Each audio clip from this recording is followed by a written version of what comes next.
Hey there, viewers! What's your circle of friends like? Are you the center of attention? If the answer is yes, don't get too excited. That's not always a good thing. It all depends on what kind of attention you're getting. What are people's reactions when you walk into a room? Are they welcoming, or are their eyes instantly filled with dread? Let's talk about 6 ways your personality is intimidating to others.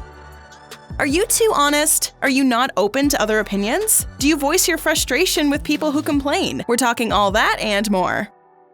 Number 1. You always voice your frustration. This is something that can come off extremely intimidating, especially for those who feel like your frustration is unwarranted. Before we go any further, I think it's only appropriate that we define the word intimidating. It's one of those words that's thrown around quite a bit. To intimidate means to frighten someone into doing something. While most people see intimidation as something a bully would do, it's a little more complicated than that. Sometimes you come off intimidating without even realizing. If you're one of those people who's always frustrated with others, you're gonna leave a lot of people unsettled. Constant bickering and complaining can really stress people out. I mean, sure, you may not mean it, but you still let your temper get the best of you. This can have the opposite effect if you're looking for people to change their ways. When you're constantly bickering at people for their behavior, they may not listen to you. They might even double down. Who knows, you might even be in the right. Let's put it this way. Have you ever had a boss that kept criticizing you? Did their criticism become so constant that it got overbearing? This is what it's like for people to be around you. Sounds pretty harsh, right? Well, this is what people deal with in your presence. While your boss may have been pointing out legitimate flaws in your performance, their bad attitudes certainly didn't want to make you want to get your act together. Have you ever stood up to your boss? Did you get fired? Sound off in the comment section and start a conversation with our bestie community. Number 2. You hate complaining. I mean, who doesn't, right? Nobody likes someone who's constantly unsatisfied with things, but the reality is we sometimes have to take it in stride. That's just part of living in the world. I hate to keep bringing up your boss, but how many times would they groan about your performance level? If you want to keep your job, you have to deal with it and improve. But at the same time, if you came to your boss with a complaint, they probably didn't have time for it. People who reject complaints can really make you uncomfortable, especially if they reject your issue flat out. I don't care what your problem is, get out of my office. This is enough to make people not want to work with you. The best thing to do is to listen to people. If you're working as a team, it can benefit to hear from everybody. If someone's offering you personal criticism, it's good to listen. That doesn't mean you can't have self-respect and stick up for yourself, but you may want to hear what they have to say.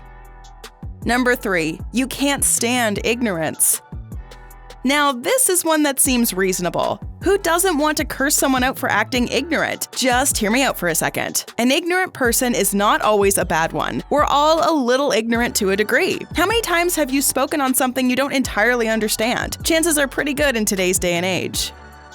But when someone has said something clearly ignorant, you shouldn't just start yelling, even when you have every excuse to. They might see that as a form of aggression and continue acting ignorant. You may have even escalated the situation.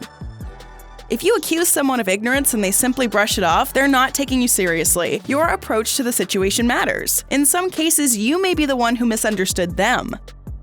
Sometimes you're best not confronting this person at all. Whether it's a backhanded compliment or a uniformed political view, ignorant statements come in all forms. At the end of the day, it's your choice how you handle it.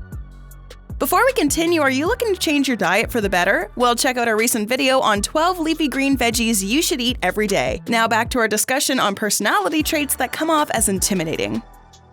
Number 4. You're highly opinionated. While you're busy calling other people ignorant, you also have your own opinions on things. And boy, do you love to express them. A person who is highly opinionated can really come off intimidating to some. In a world where saying the wrong thing can really get you in trouble, many of us shy away from expressing ourselves. When we see a person who's fearless with their opinion, we admire them. They can also freak us out. Someone who freely tells you what's on their mind is often seen as threatening. I mean, what if they use that same honesty against us? Is there something wrong with me? If a person is comfortable with expressing a provocative opinion, just imagine what they'd say to my face. You very well may be one of these people. If a person you're with is acting super defensive, this might mean their guard is up. They aggressively answer questions. They even raise their voice. They're preparing for you to possibly say something against them. This is a pretty clear sign that you're intimidating to people. While being opinionated can be an admirable trait, it's important to be aware of how your opinion comes off. Is it well-informed, or is it just as ignorant as the people you despise? When someone's as comfortable as you are with your opinion, it's good to listen to others. This way you're taking another perspective. Otherwise, you'll leave the interaction worse off. These are all things you need to consider in life. Number 5. You're brutally honest. People who are super open and honest often come off as intimidating to those in their circle. But wait a second, how does this differ from being opinionated? Well, opinionated mainly refers to people who express their views on the bigger picture. These people are known to spark debates. Brutal honesty, on the other hand, is associated with someone who's much more personal. If there's something about you they don't like, they'll say it. If you're one of these people, prepare to be despised by a large portion of people you meet. It's one thing to dislike something happening in the world, but the second you criticize someone to their face, it can be interpreted a ton of different ways. Let's say someone puts out a video on Instagram of themselves singing. When you see them in person, you tell them you didn't really like it and you don't think music's for them. This type of feedback is usually seen as uncalled for, especially since they didn't ask you for your opinion. To avoid issues with people and having them not like you, you might want to go easy on them next time. Keep your criticism constructive, otherwise, keep it to yourself. Think of it this way. What if you had a talent you were passionate about? After nervously putting it out into the world, a close friend of yours told you it was no good. You'd be devastated. That's maybe something to think about next time around. Number 6. You don't do small talk. When getting along in a group, it's best to come off as easygoing. This way people will feel comfortable talking to you. One of the best ways to mingle with people is through small talk. Small talk is polite, harmless conversation between people. It's normally uncontroversial and meaningless. In other words, something that simply passes the time. This can be anything from entertainment to weather to work, an easy topic that's highly relatable. Given how stressful life can be at times, people appreciate someone who can talk about the little things in life. If you're bad at small talk, people won't be as excited to talk to you. It's customary in certain cultures to engage in small talk before business. This way it feels more casual.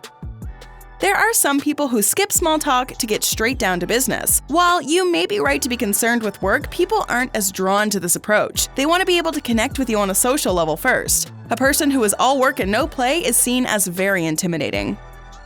The human personality is truly fascinating. There's just so much to learn. Have I sparked your interest? Let's keep the conversation going, shall we? Check out our video on what your blood type says about your personality, or how about what your birth month says about your personality. Go ahead, click one. Better yet, watch both. Find out more about who you are as a person. Do people ever find you intimidating? Let us know in the comments below.